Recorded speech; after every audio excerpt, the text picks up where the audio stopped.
All right. Thanks everyone for being here. For those of you that don't know me, I'm Max Gerhardt. I'm the professor of tuba and euphonium here at Missouri State. I'm joined by Dr. Jason Hosbach, who is the trombone professor here.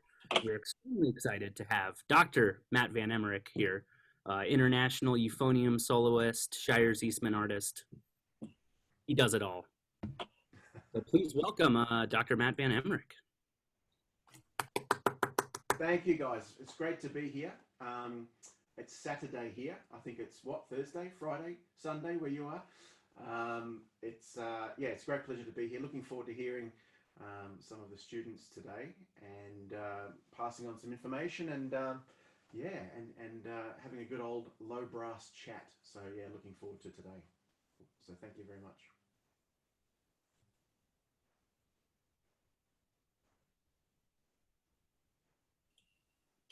Awesome. So would you like to play your pieces first? We can, there's a couple of pieces we can have a little look at. I think maybe we'll start with the Locus Iste. We can start with that one. Sure thing.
Anyway, and I suppose today, uh, in regards to the class, really looking forward to hearing the students today, but the concept of simplicity is something that I wanted to talk a lot about today. And although the arrangement and the playing of that piece is not simple to do, the concepts behind it, I believe, really give a great sense of success when you're looking to undertake any sort of repertoire. So I thought what we do is we'd hear the first person playing the Debussy piece first, and then we can have a little chat about that. What do we think?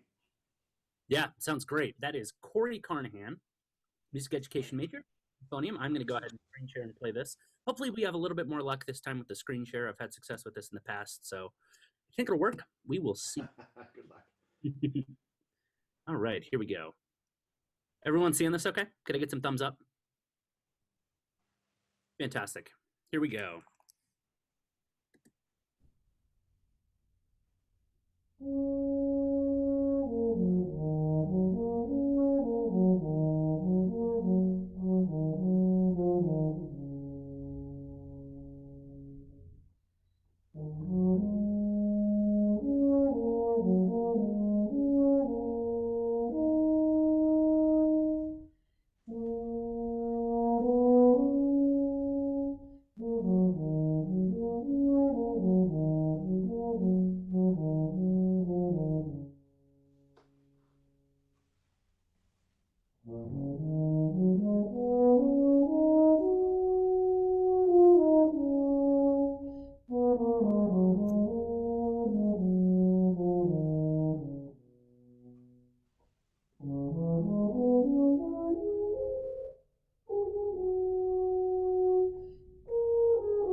Yeah, great job, Corey. Yeah, congratulations. Well done. Are you there, Corey? Can you wave so I can see you? Hey, okay, nice one. Great, wonderful playing. What can you tell me about this piece in particular? Is there anything that stands out for you, or is there a reason that you chose this piece of repertoire in particular? Um, I've just always loved this piece. It's been a bucket list piece for me. Uh, just I uh, I just really love how it sounds. It's one of my favorites. Yeah, yeah. It's. I mean, it's absolutely sublime sort of music, isn't it? In the sense that, um, again, I suppose there's that word that I used at the beginning. There's a sense of simplicity there with it. But for us to play it is nowhere near simple, is it? It has its own list of difficulties, and I suppose requirements that the music is certainly asking for. I mean, originally, what was this piece composed for? Um, was it cello? No, I think it might have been this one here, keyboard, piano. So the idea of what you're having to convey on the euphonium is completely different than the requirements if it was someone performing on cello, or if it was certainly for someone on piano. We have our own difficulties to obviously make this happen, and I suppose one of the things that we need to try and do is to try and get across that simplistic nature of imagine someone playing this on the right hand of a piano, or the melody, it's such. You would think that the notes and everything that you're playing are pretty close together. But for us on the euphonium, of course, we're talking about the first sort of phrase we've got is an octave or so. And the key that we're playing as well. It's not the easiest key that we've ever seen. Am I right in saying that? Mm-hmm. Yeah, so negating obviously the key signature, negating the notes and things that we've got to play, but then also trying to make a really, really beautiful phrase. So a lot of the times you actually do this really well. It's very, very fine playing. I wonder with the playing of this music, there's a sense of time that needs to happen in music like this, but then there's also another sense of there being a sense of freedom, a sense of calm, I suppose you could say, and that's where we I suppose, are able to capture a little bit more of the musical nature of the piece. Could we try the very opening? Is it possible? Just the very opening phrase. And what I'd like you to think about here is to be thinking about I'm going to say the ictus, the beat. You know, your conductors in your bands and stuff are talking about, come on, you're not playing on the beat, or be behind the beat. And it's like, what are they saying? What we're trying to get at here is a division and subdivision of time that we're playing even in this slow music. You know, so what I want you to think about is in your speak, in US speak, the quarter notes, I would say crotchets, but the quarter notes to the eighths and things like that to have equal resonance, equal length, then into the sixteenths, and then into your half notes later. Everything is divisible. Everything's got this real sense of there being the certain time that needs to be. And one of the ways that we can actually catch this time and make it even more, I think, impressive is if we actually spend a little bit longer in the notes that we've got marked here. There always, for all of us, seems to be this sense of we want to rush to the next note, or we want to move on to the next phrase. Let's take our time with that a little bit more and have that freedom, and just play through certainly the sixteenths and the eighths a little bit more. So we just try from the very opening, please.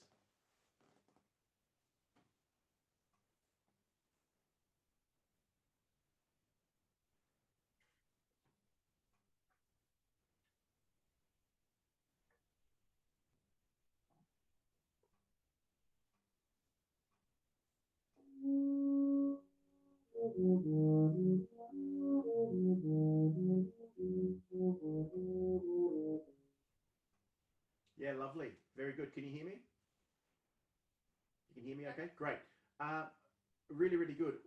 I love the opening. The first two bars are great. When we get to that eighth note, you see the very last eighth note in the second bar before the last two sixteenths? Yeah, that eighth note and then the eighth note after in the next bar, can we lengthen those a little bit more? I know you're trying to maybe get a little breath there or something, but we can still take the breath, but we need to elongate that eighth note a little bit more. Otherwise, the phrase doesn't seem like it's going somewhere. It doesn't have this forward momentum. Just try that once again and try and lengthen those up a little bit more. And if we need to diminuendo even later on the D flat that's going into bar 4, then that might help with your breath as well. Okay.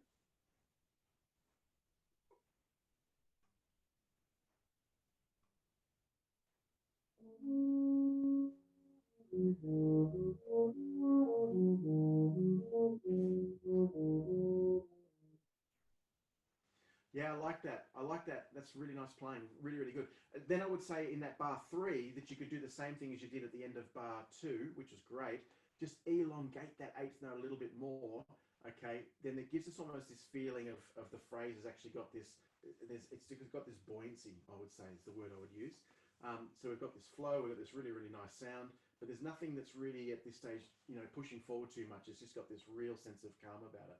Just one last time. And when we open this statement here, don't be afraid to take in more air. Of course, the concept that we always want to be using is we want to be breathing in the tempo we're playing. We want to be able to take in the air of this and that and the other of what we're doing. Sometimes we just need to breathe.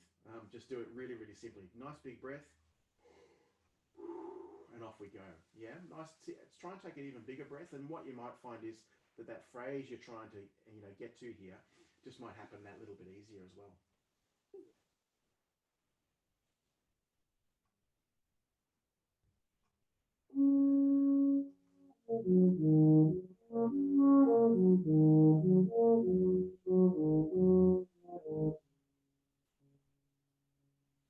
Yeah, that's lovely.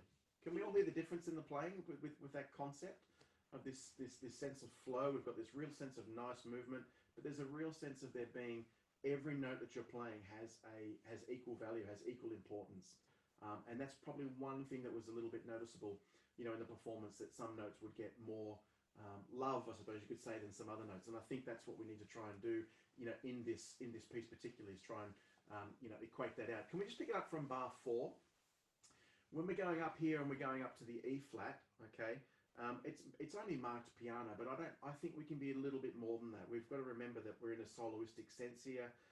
We're making contrast from pretty quiet dynamics to not very loud dynamics, okay? So I think we can probably, as far as some of the dynamics are concerned, we can use our own sense of, hairpins up and down and things like that, into the music, out of the music. onto some of the longer notes. So when we do this little phrase here, we've already played the very first phrase, sorry, which comes back in a moment. But we've got this next little part here at bar 4 that I think, let's get up to that E flat, let's keep that sound up, and then let's diminuendo when it's marked later into that bar 9 and 10. Can we try that? Yeah. Wonderful.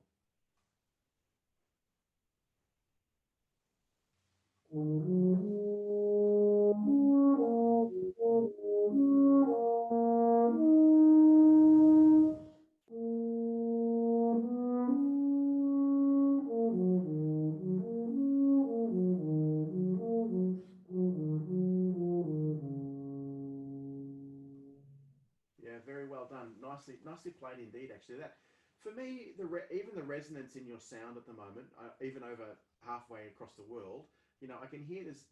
For me, that sounds even a little fuller. For me, I'm hearing there's a better breath, and with that breath, for me, there's a better core concept of what you're doing, and I think that's something we all need to think about when we're playing: is the air that we're taking in, how we use that air. And just in that back end of bar 9 and 10 that we got there, of course we've got to breathe. We've got to take that breath. But I still don't know if we need to cut the 8th note so short in bar 9. Do we see that? Yim ba da do ba da di da da da da di da. Because if we do that so short there on the 8th note, then what you ended up doing was doing the 16th a similar way, where it was quite short. Let's elongate that 8th. Get the breath if you need that breath, which is absolutely fine. But then don't rush the 16ths after it. Okay, try and keep that sound still in the concept of what you're doing. If anything, you could probably slow the rest of that phrase down, after that breath. So it's got, again, got that sense of direction, but it's the end of the phrase that we're getting to. Can we try that one last time from 4 into 5? Yeah, good.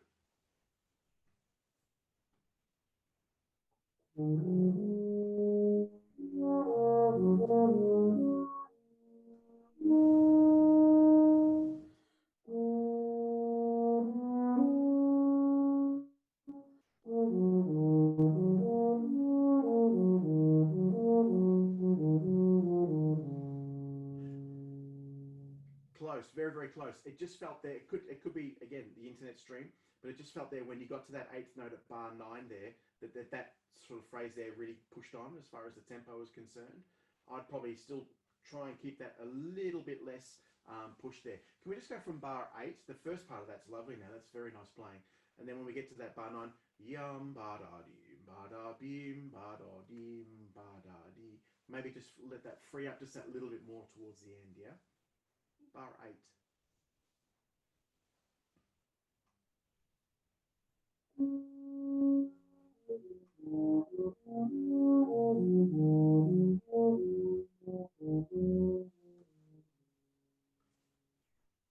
Yeah, that's it. For me, that captures it. I mean, it's simplistic. There's that word again. It's simple, but it's musical. Okay, I think you're playing exactly what's on the part. There's a lovely little diminuendo at the end, and that's exactly what I think this is requiring. And then in the next phrase, we have this sense of there's more motion, isn't there? It feels like we need to be potentially moving it on a little more in the tempo, in the context of what we're playing. So is it okay if we pick it up from the next little section? Yeah. Yeah, great. Well done. It's sounding great.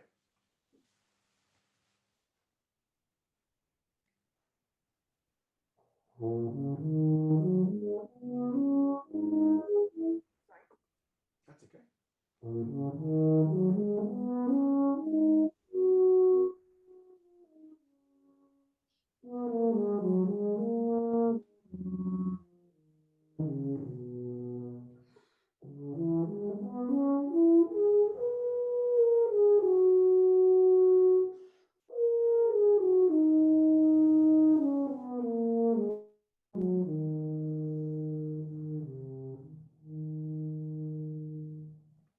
Very, very well done. Very well done. I mean, that's not easy to be certainly going up to that treacherous note on our instrument, isn't it? As they always say when we're going into the higher register. So that's really, really well done. Very fine playing.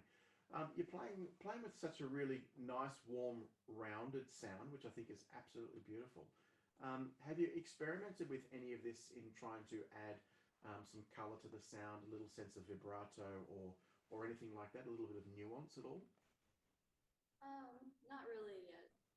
Yeah, okay, and that's something I think, you know, as you're progressing with your playing, you know, this beautiful piece, that's something you could add to this, just to add a little bit of color to the sound.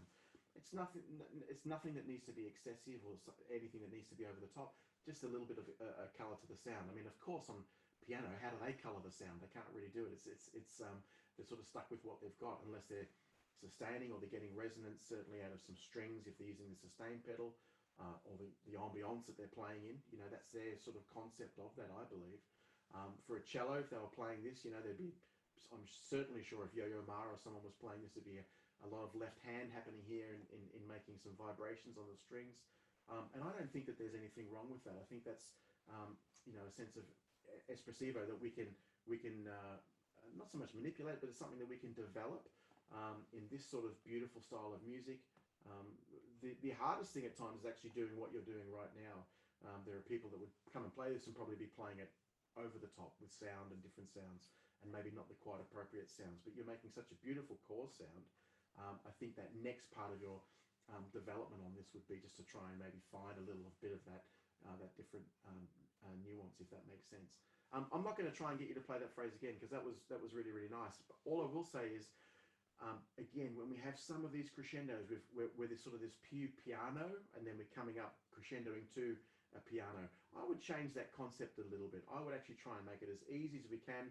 Certainly when we're getting into the upper register of the instrument, maybe lift it up to a mezzo piano, mezzo forte, okay? Again, in the context of what we're playing, you are the soloist here, so you are going to be heard, but I think we can try and make it, if we can say, even a little more comfortable for yourself, if that makes sense. Yeah. Yeah, that's something to have a little think about. And I'll also say, when we're coming up, certainly bar 16, 15, when we have those 16th notes, the semiquavers that are coming up to bar 16, don't be too quick on those, especially the last group of four. If you extend that last group of four, a little bit more pressure on those notes as we go up, getting up to that higher register is also going to be easy because we have that really, really good air support that we need when we're playing in the high register. Okay, so a little bit of food for thought for you. Can we try, please, from 21?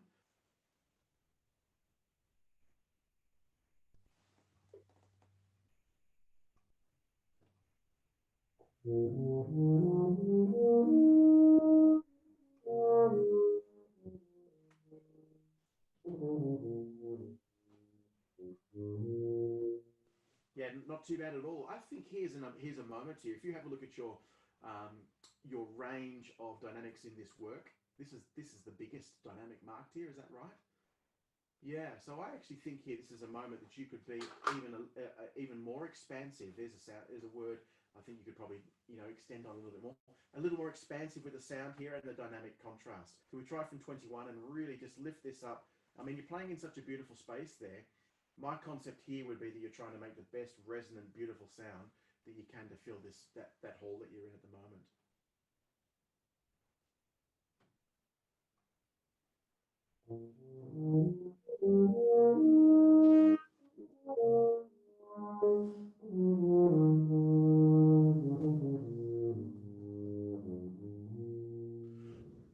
Good. And just towards the end of that phrase there, I think there's an opportunity where we can have a little bit more rubato when we come into that last little section.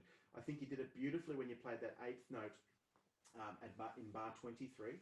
But then as we go, let's actually elongate that phrase a little bit more and extend it with a little bit of rubato. And I think there in the French terminology there, it's actually asking you to do that too. And for those people that are listening out there, I think it's really, really important that if you have some markings on your music that you're not sure of, never, ever, ever be afraid to pull out your pocket dictionary, okay? Do a little bit of research through the dictionary and read it. Don't be afraid and don't be so, oh, I'm too good to do this or I know what it means. No, actually do find out and write it. I can remember many years ago playing French music, Eugene Botz's Rustics, or you guys say Bolza, don't you? Playing that piece many, many years ago, there were so many things there that I wasn't sure about. This was back when I was a teenager. And I had no problem in actually working out what it was. And once I translated it to what I could understand, a lot of what they were asking made a lot more sense to me. So I would think that that's something we can all do in our repertoire, and certainly in this here, because if it's a wonderful transcription that Kevin Sanders has done here. So that's yeah, I think that's great. Saunders, sorry. Now, excellent, really really good. Happy with that. Now the last little bit, if we can, before we move on, because I know we must, is the low register stuff here after 31. One of the things I loved about your performance was again, I've talked about it, this rich core sound, but your strength in the low register. Really, really good. I'm a huge advocate of having a really, really great low register on the euphonium and on any low brass instrument. It's a low brass instrument.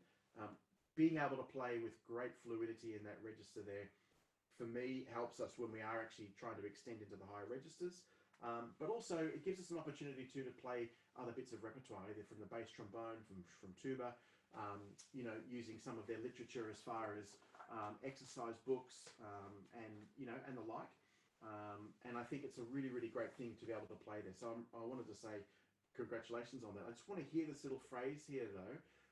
33, if we can, into 35.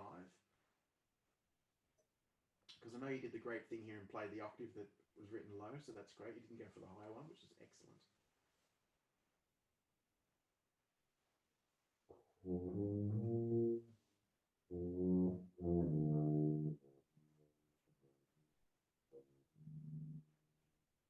Okay, you're playing so low that I can barely hear you, so that's awesome. But can we go from the bar before that you start? So can we go from bar 32? Let's lead into it. And what I'll say is when we get to the G flats and when we get down to the E flats, just open the aperture a little bit more, have a little bit more warmth of air in the sound, okay? Try not to force it as far as a fast, cold air, but more of a, when you're a kid in cold weather in the car, and you go like that in the glass, you could write your name, or my brother isn't a nice person, or whatever you used to write on long bus trips or whatever it might be, train trips, car trips. That sort of air, that concept of the air, that warmth of air, you try and use that sort of concept when we're playing in this low register. So let's just try from 32 if we can.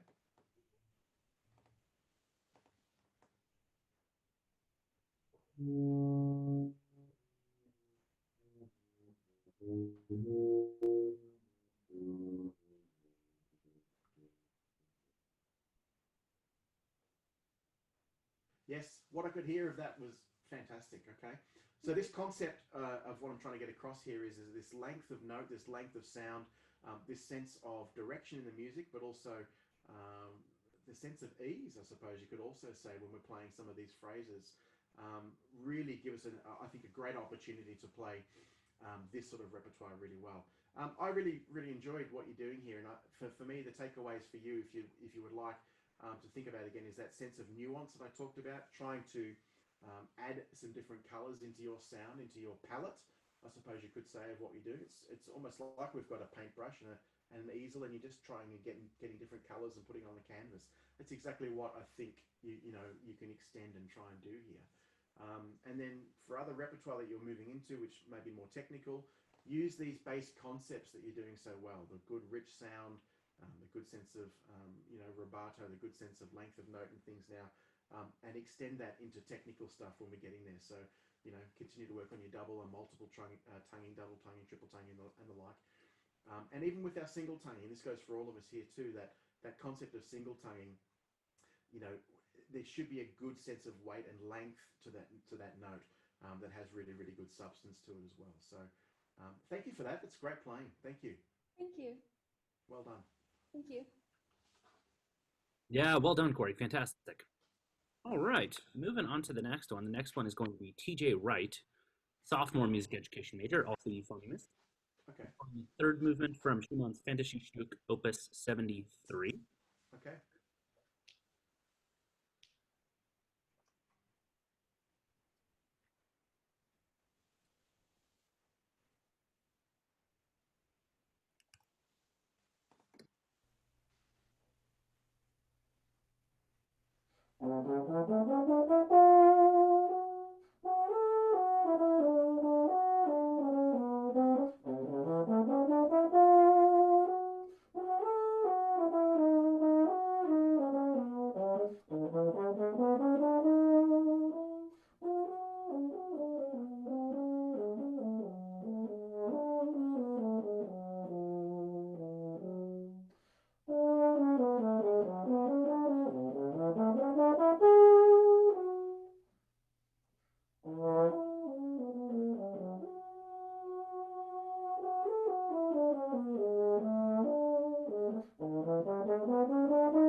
Well done indeed. Sorry, I've forgotten the gentleman's name. Max?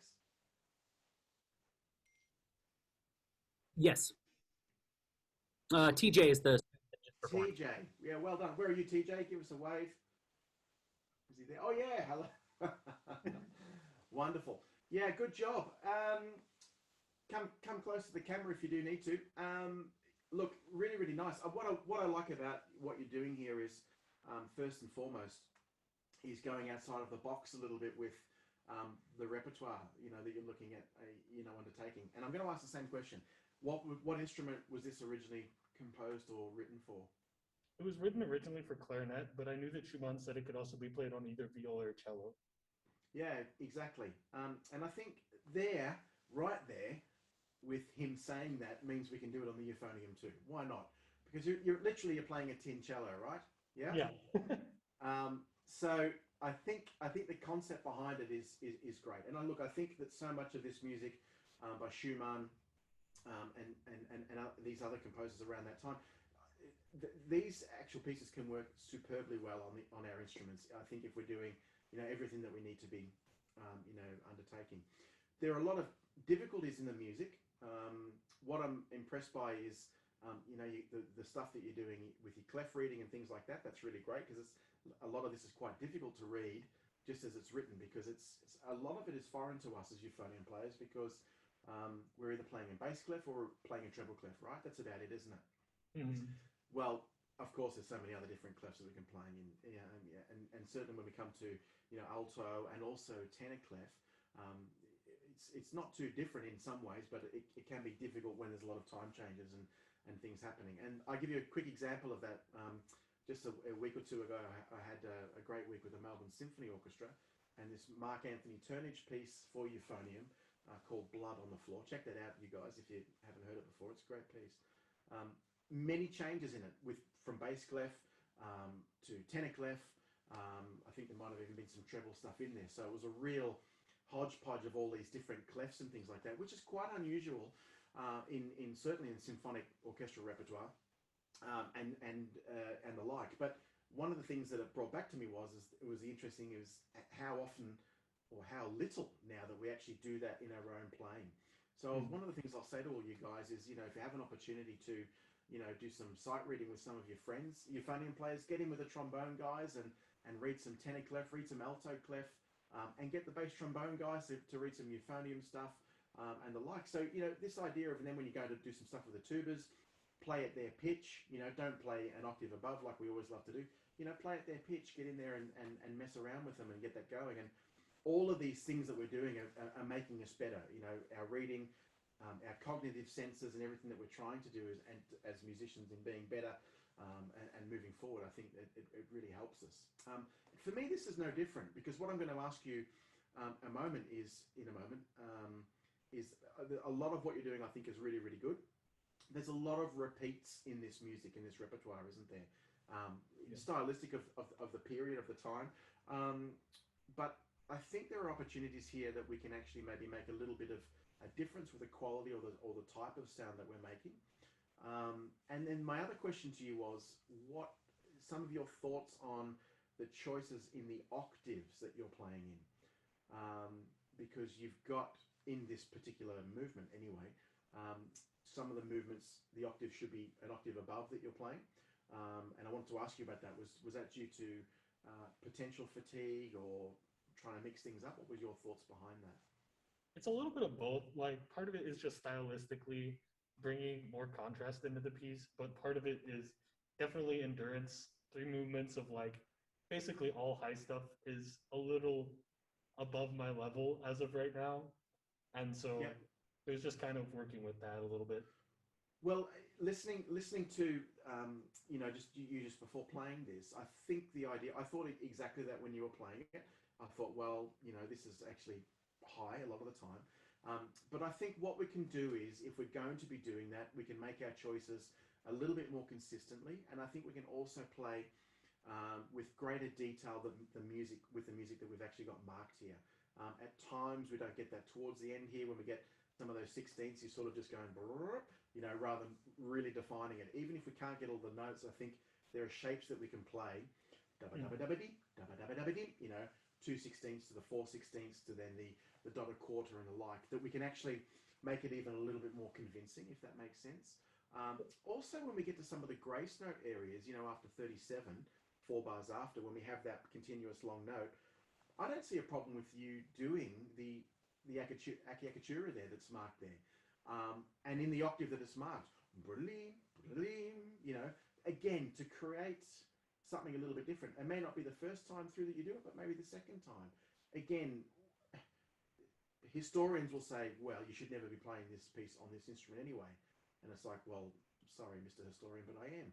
But I think the concept behind what you're doing is that we can make the contrast, of, almost like if you think, obviously this is not in that style, but in Baroque sort of style of music, the second time through things, there would be a change. There would be something different happening, in the musical phrase in that instance. And I think for this instance here, given the instrument you're playing it on, we can make a little bit of a contrast or a change maybe that second time. Again, to add that bit of interest. Does that make sense to you?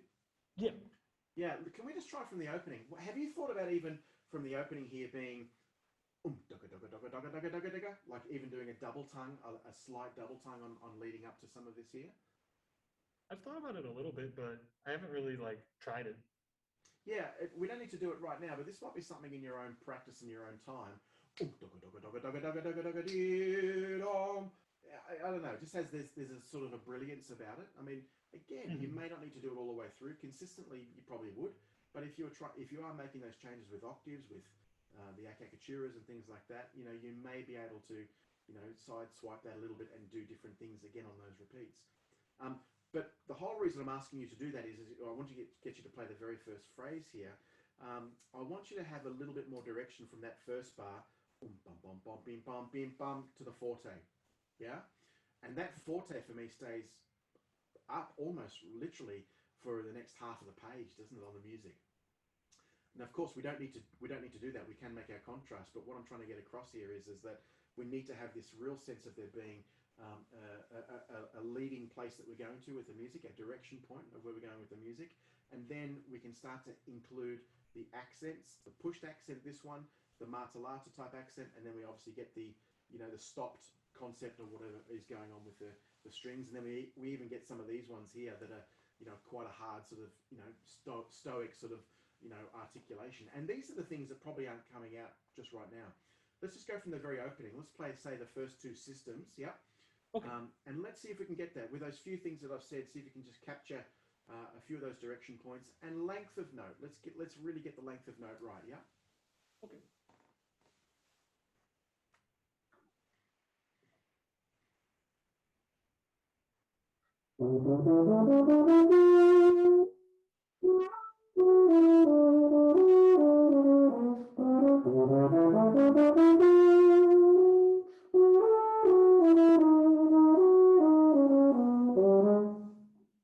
Yeah, I like that. That's already, for me, if we were to compare what you're doing right now to the performance you just did before, I would say that people here would have a different view, but it might be close. I would say that that's 20% more invigorating and better playing. Okay. Yeah, just by having the thought of doing something different. Okay. Let's take that a little bit further now. When we get to the accents that are marked here, let's pop those out a little bit more. Loving the length now. That's really, really great. Play full half, full quarters, full eighths when we get them as well. Let's go further down. We'll go from the very opening again. Let's go to at least the first time bar if we can. So from the beginning to the first time through the first inning? Yep, the opening. Yep. Okay.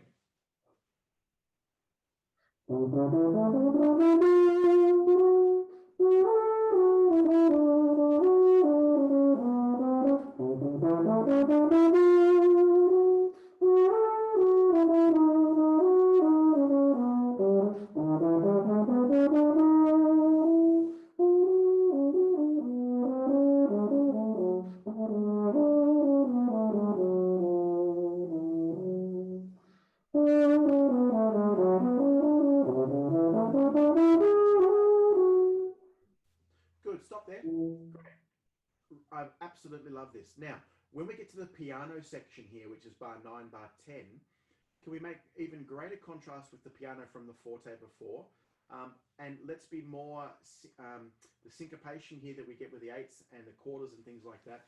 Let's make this even more active. Okay, let's keep the air, keep the intensity going here. But when we get to bar 13, don't jump from that first quarter to the second quarter too quickly. That should be ba dee dee da dee da. You'll go ba dee dee da. You're getting a little excited there. Try and keep that really stayed there. And that's a crescendo, and then a diminuendo over one bar too.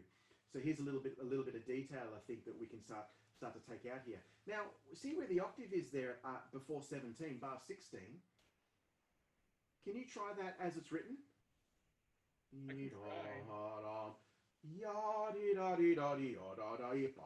And because for me, that octave playing at a pitch where it's marked there then has resemblance to bar 18. Yeah, and I think it'll just give a little bit of contrast to what we're doing. Can we pick this up from the pick up into bar 13, say? Mm-hmm.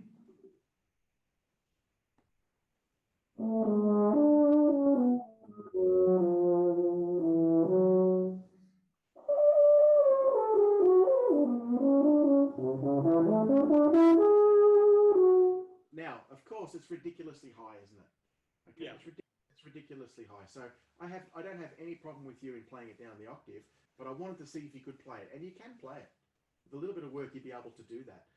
And I think that this is something that you can think about. Down the octave is obviously simpler and safer, but I think what you've also got to be careful of here is you can't give away that it goes up to a ridiculous level here in the few bars before by playing over piano.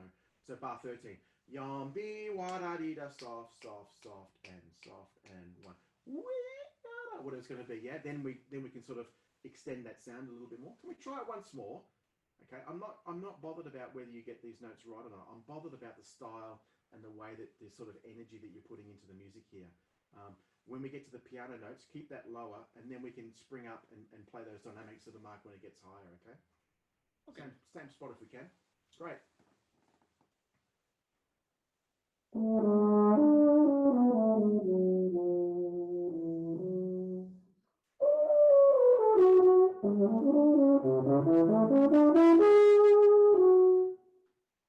Yeah, well done. Good. Now, if you go ahead and say, "Oh, I'm not going to do that," that's okay. But when you go ahead and maybe do it down the octave, let's have that same intensity and that same commitment. There's a word. Yeah, commitment to the music. I think that's really important. Okay, very well done. Can we pick it up from bar 31 now? We're going to skip along a little bit. Okay. Just like in bar 31? Absolutely, yeah, that's fine. And we'll go to the second time if we can. Okay.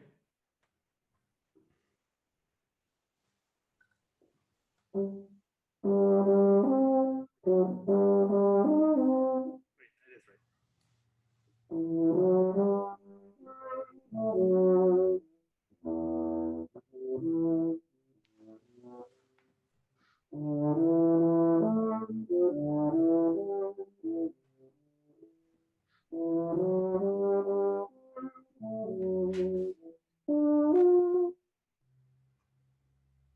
Yep, I like that. Can we try it?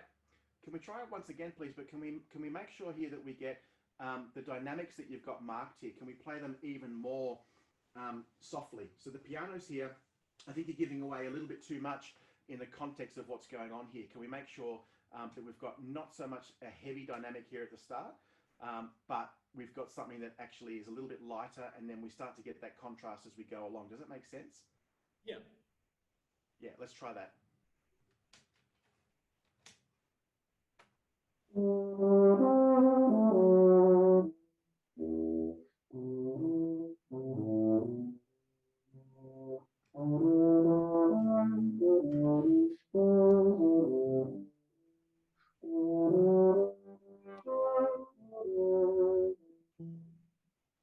Yeah, good. I like the concept here.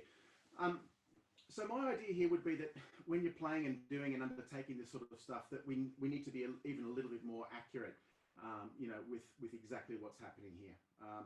And throughout all of this repertoire and throughout all of this piece, I think that's something that you can spend, and we can all spend just that little bit longer on, to make sure that we are undertaking and we are getting, I suppose, you could say, the right colours and the right stylistic changes throughout what's going on. Yeah. Look, excellent playing here. Very, very good. Impressive stuff. Continue to do what you're doing. Make sure, please, when we get to some of those, faster notes and things like that, that we do actually make sure that we're playing the right sort of length and the speed of note to get these contrasts. I think that's really, really important. Okay. Yeah. But yeah, overall, I think absolutely brilliant. Yeah, good stuff. I thought, Jason, maybe that might be a good chance to have a little listen to the polka very quickly. That might also give me a chance just to run and get my other charger so my computer doesn't stop because something's gone on wrong with that. And then we can hear the last person maybe.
The idea of a lot of these things over the last 12 months and where we've been as far as our lockdown periods and all that sort of stuff has created obviously a lot of headaches for the two guys that are obviously teaching all of you wonderful students and things out there, and in almost every situation in life, I suppose that it's certainly changed.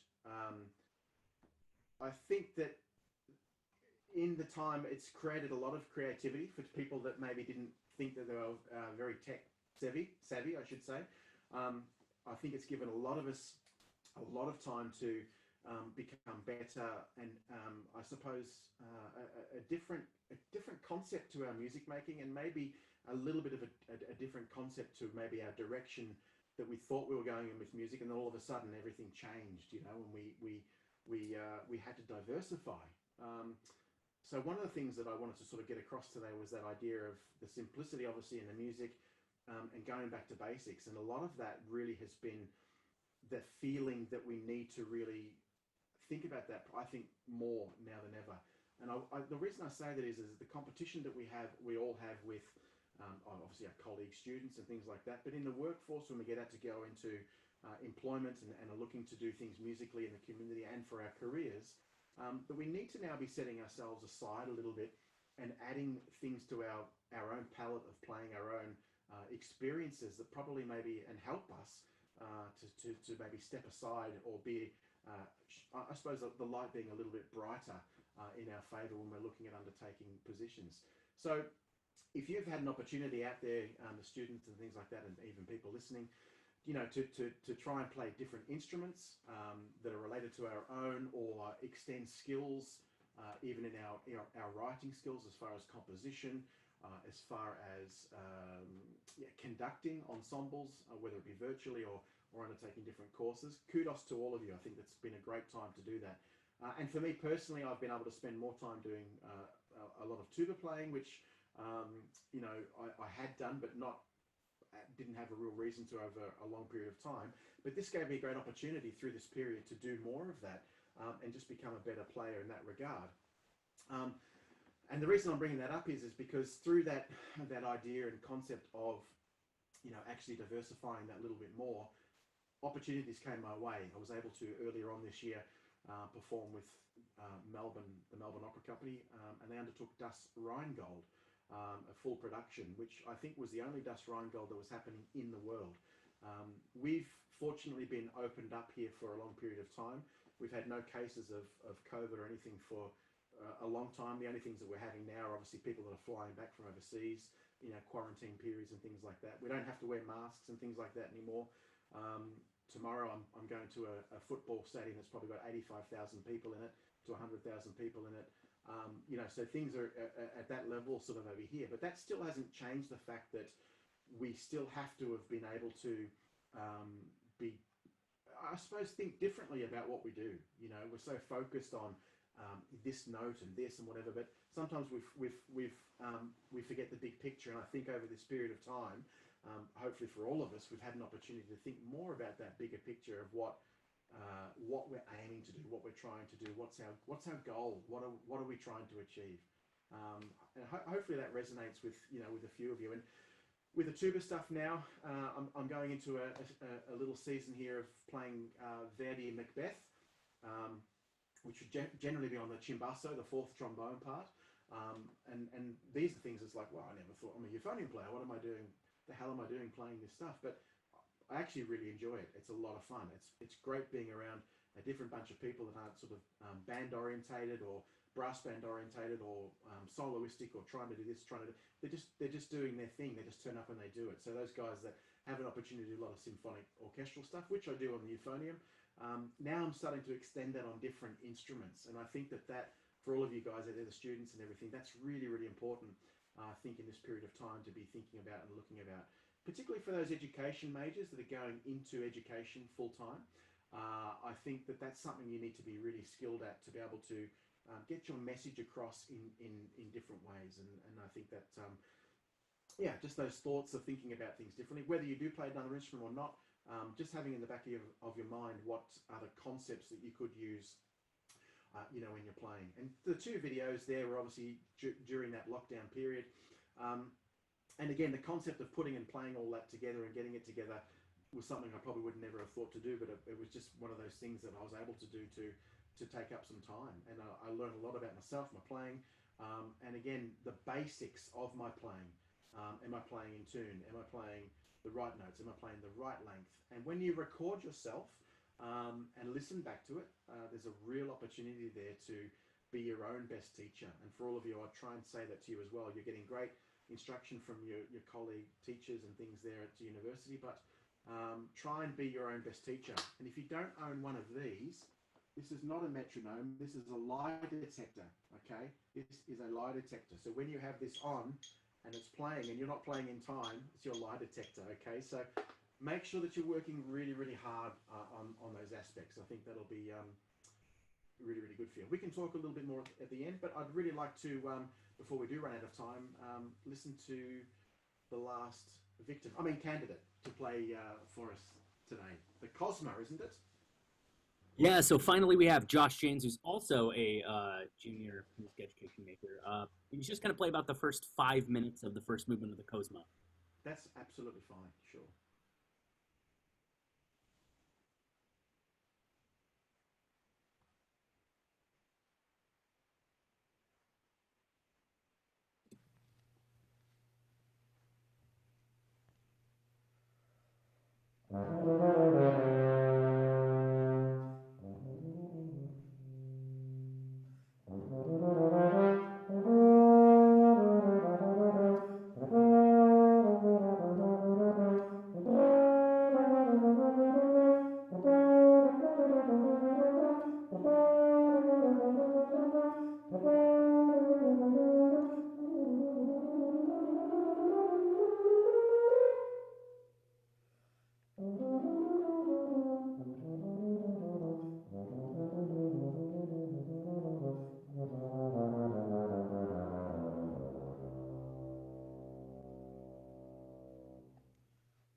All right, slightly anticlimactic, but yeah, good job, Josh.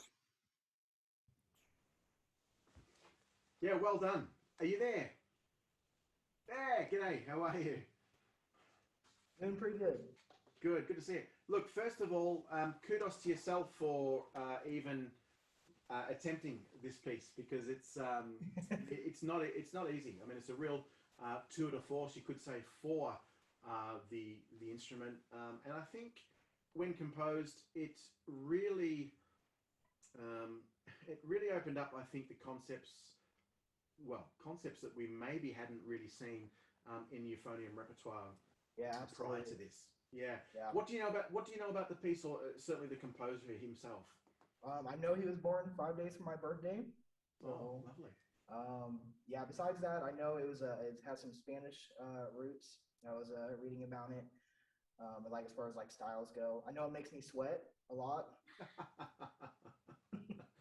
I think it would for anybody. As far as the composer himself is concerned, where does he sort of originate from? Do you know? I'm guessing Russia. So I'm gonna go with Close. I believe it's Romania. Romania. Romania Same around, country, around. right?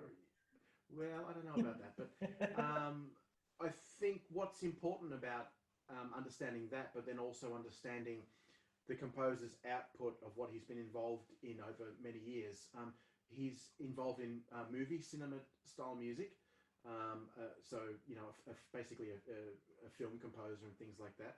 And I really think that when you understand a little bit more about the composer and what he's done and the things that he's the other repertoire and things that he's composed, you can sort of see maybe where some of this is coming from. For me, there's like, you know, there's like I think of things like Pirates of the Caribbean. I think of something that's sort of a swashbuckling sort of thing, or there's you know, Arabian Nights. There's this sort of feeling and these sounds in here with the types of, you know, modes and thematic material that he uses, that for me we can do so much with the music. And I think what you're doing to start with is really, really nice. There's a lot of good stuff here. What we need to do, though, I think, is gain a little bit more accuracy with some of the things that we're doing. Right from the word go, I think when we get to this first, when we get to this little first instance here, we don't need to be playing this so loud that it's OTT, you know? I think there are so many opportunities here when we're getting into this piece itself that we can actually extend on dynamics, we can extend on sounds, and the like. So can we just try the very opening? And let's try and think about what we just talked about there as far as that cinematic concept, that idea. You could almost think this is almost like the opening credits to the movie. Let's make the contrast between the mezzo forte, the piano, and let's get a bit of movement happening in things and a bit of excitement, okay?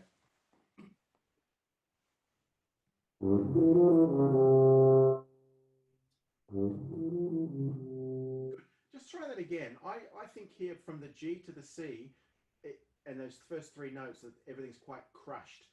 Don't play it so fast. Spread it out a little bit. Yeah. 1, 2, 3, 4, 5, 6, 1.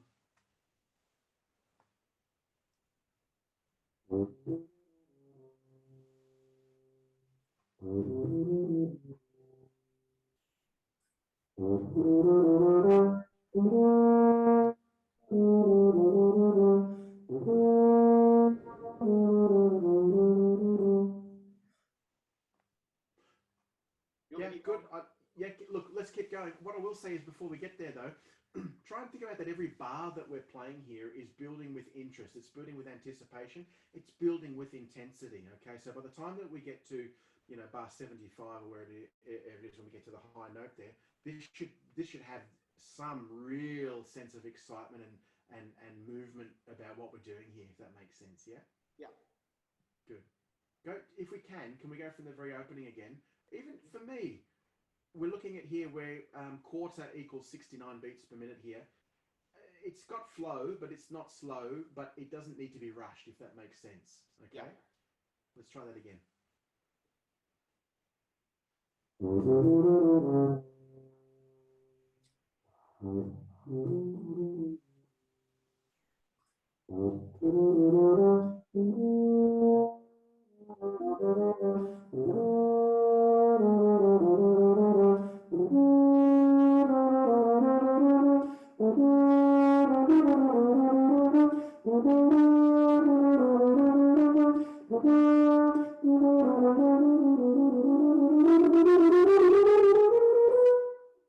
Yeah, nice, not too bad. Yeah, I mean, that's a complete, for me, a complete contrast to, you know, what you performed just before. Absolutely a lot different. Can we get even in that last bar, though, from bar 74, can we even get an even more sense of intensity, you know, if we think about it in the triplet sense, which is not marked that way, but think about it like this. So we even get this real sense of there being more of a crescendo and something that's happening a little bit further into the next bar if we can.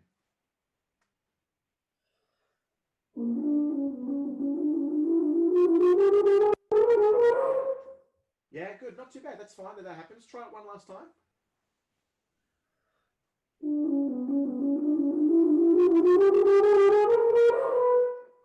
Yeah, that's fine. That's the sort of concept though. And once you start building on this, you know, when you're playing into that, you know, the higher register there, it's not going to be an issue.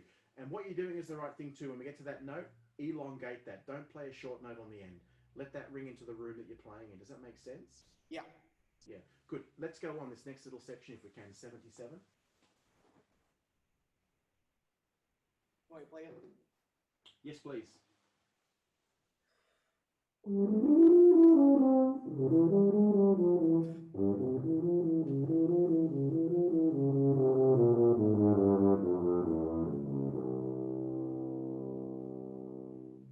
Not bad here. I think we can have a little bit more definition with what you're doing here. So we have tenutos for the first bar and a half or so. Yeah. Yeah. Let's elongate those sounds even more if we can. Okay. It's not super, super loud. Of course, what I'm hearing is probably not true to what you're doing because given that you're on the other side of the world. But the length of that I can still hear. So let's make sure, let's get a lot more length in the phrasing of what we're doing here in these 16th notes. And then as we start going into that lower register into bar 80 or thereabouts, there's nothing saying that we don't have to keep the same tempo. We can just slow this down a little bit, okay? And then we can actually make something of that low C when we get to it. Does that make sense? Yeah. Yeah, great. Let's try that.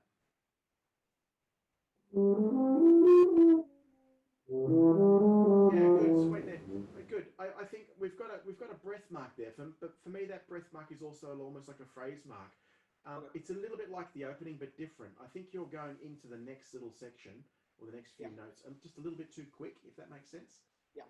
Yeah. Try once again. Good.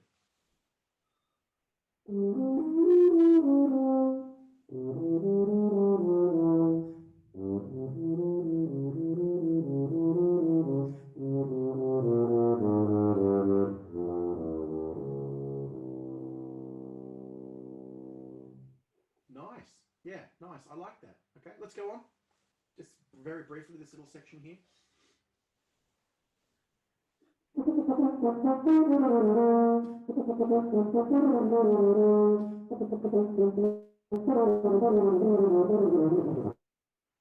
Yeah, good. Stop there. Excellent. I think you're a little fast here, to be honest. I think you could peg the tempo back a little bit and get more of the stylistic of the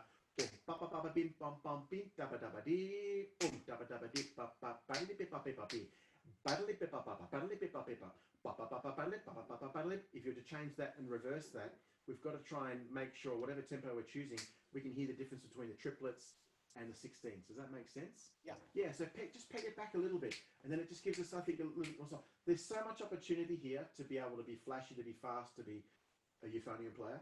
Okay, let's try and keep this a little bit more contained and be even more musically structured about what we're doing. Does that make sense? Yeah. Yeah, let's give that a go. Boom, ba ba ba ba bim, bum bum bim.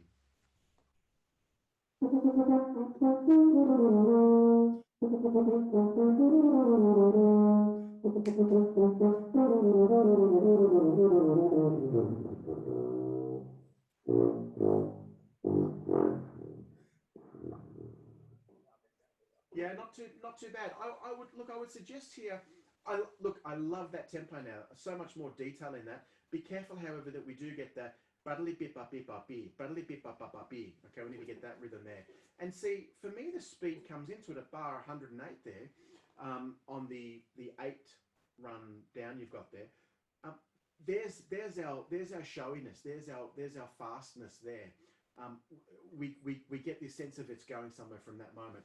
But I would suggest after that, when we're going down into this low register here, can we extend the length of those notes there? For me, you're probably playing them a way too short, okay? Can we just pick it up from bar 103? Is that okay? Yep.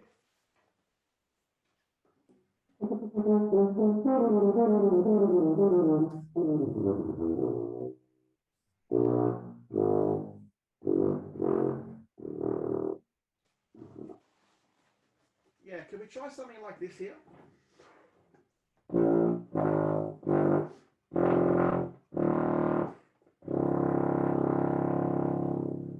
Can we actually elongate those notes even more, okay? And as we get down into the phrase, we actually start making them longer and longer and longer, yeah? because Yeah. we have a writ that's marked there, yeah? Mhm. Good. Just try those pedal notes.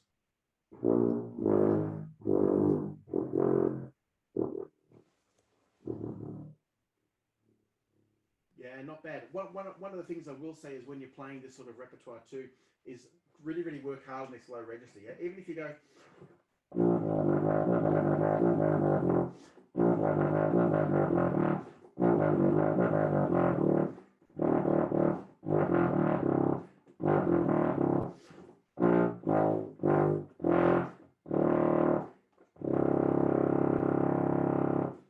Really have this sense of there being awesome sound and tone on everything you're doing. So little exercise, just try it. The first three notes, ba da da da dee da do da dee da do da. Just try that. You mean just after the pedal, the first three in that exercise? No, yeah. So from the B flat, so the first Okay. three notes there.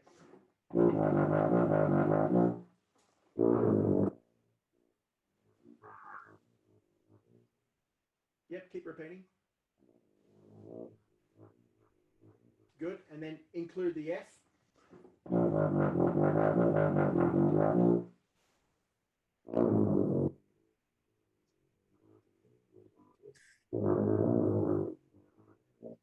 Yeah, awesome. E flat.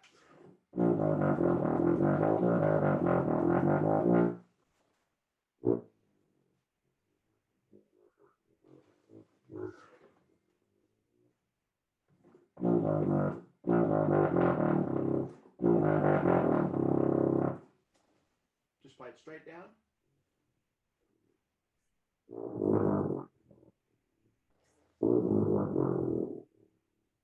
Yeah, and make sure we keep the pitch down the last one. So then we get.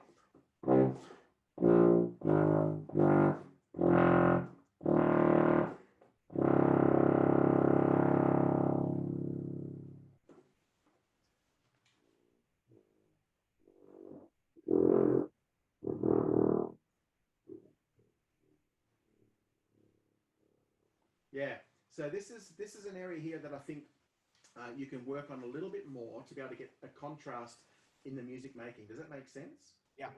Yeah, and I think once you get that working in this low register, really extending the sounds here, I think that's going to help your playing when you're getting back up into this really, really high register too. Okay, I'll reiterate again. I think it's so important that all of us have a fantastic low register. It's something that I work on a lot, and it's something that I think that all of us need to do to really create something here. We're going to finish up very, very quickly in a moment, but I just wanted to hear. Did we get to the section there? Yom bom bom bim bim bom bom bom bom bim bim bom on from after J? Yeah. Can we just try just a touch of that before we finish up here? So this is from bar 320. Okay. Lots of style, lots of character here if we can, just for a few moments.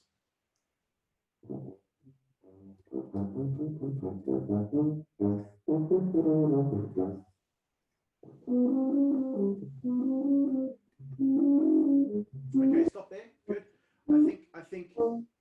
I think initially here that you're probably too quick to start with. Okay, even from the quarter equals 108 from 316, could even be a little slower. Leave the poco vivo poco or poco that's coming after. Leave it late. Okay, same spot.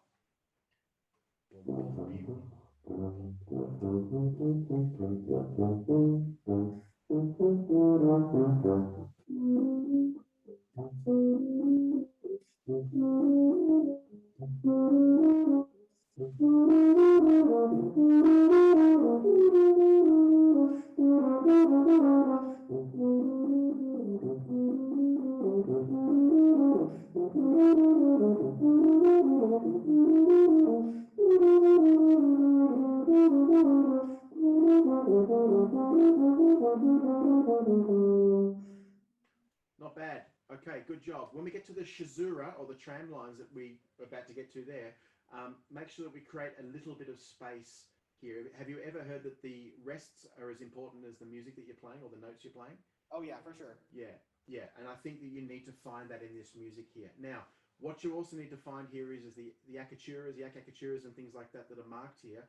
You need to make them part of the flow and the tempo of the music, not as an addendum that it extends your bar if it's a 3/4 bar to a 3.5/4 4-bar, if that makes sense. Yeah, you've got to make sure that those notes are placed into the right order and are in time, I should say. Okay, and the only way to get that with this music and repertoire is very, very slow practice. Okay, so one of the things that I would say here when you continue to work on this, slow this thing down further, get more of the detail into the notes and the accents, the pushed accents, the other bits and pieces that it's asking for. And I would say through here, try and find more of the character in the music, okay? Try and find what the music is trying to say to you and what you want to say, and put your own piece of yourself into the music as well, your own character. And I think you'll have a lot of success if you try and find that, okay? Does that help? Yeah, that helps a lot. Yeah. Yeah, good stuff, and keep going. And I wanted to open it up. I know that time is obviously getting along, but I wanted at this stage, Jason, if that was okay, if any of the students, had any questions. And before I do get any questions, I wanted to congratulate, the three people performing today. It's not an easy thing to do at any stage. One of the hardest things to do is to perform for your colleagues, your other students, and things like that. So I think it's one of those things that the more of it that we can do, the better that we become at everything that we're doing. Okay, so thank you to you guys for doing that. Any questions at all?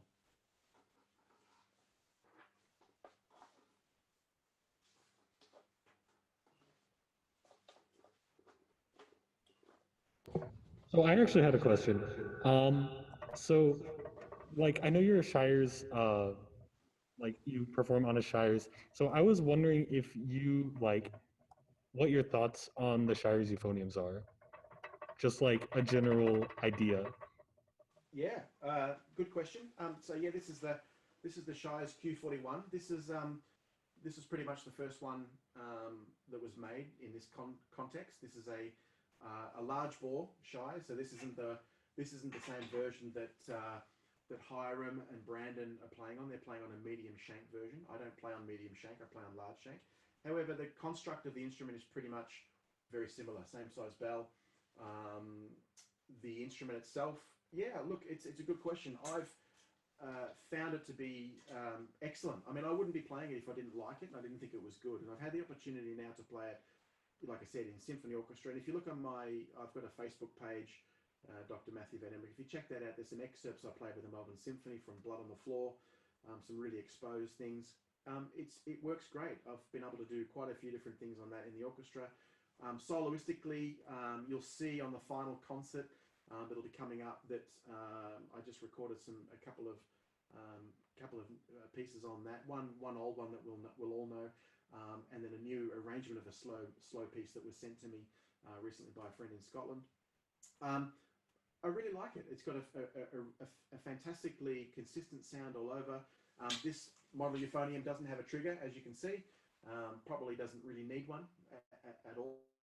I know that for some people they would probably like one, and in the custom ranges and the signature ranges, that'll be mine coming out at some stage in the future. There may be options that you can put on there as well. But I mean, I've had the opportunity to play lots of great brands, and they've all got their own consistencies and their own inconsistencies and things. But this instrument, for me, I think that there's something complete about it. It sounds like a euphonium, doesn't sound like a tuba, and it has characteristics that I think can be melded and used in every type of ensemble. I recorded only a year or so ago Eruptions Deuce, if you know Tim Busby and Jessica Busby and all the guys from Melbourne Symphony, produced this. I produced this second CD, but I obviously had the great opportunity to play a few different orchestral excerpts on it as well, and it just worked great. It was absolutely fine. With mute-in, very, very, very minor adjustments and things like that. I'm extremely happy with it. The precursor to this, though, was the 826 Eastman, which I have over here. And that was an instrument that I did a lot of development on before this one came out. And there's a lot of changes that have come through onto this that I was sort of able to help with the 826, which is also a fantastic instrument. And hence why I say Shires Eastman, because I still play the 826. I play a 4/4 Eastman C. I play the 4/4 E flat front action. I play that as well. They're just fantastic instruments. Very happy. Does that answer your question? Yeah, for sure. Thank you.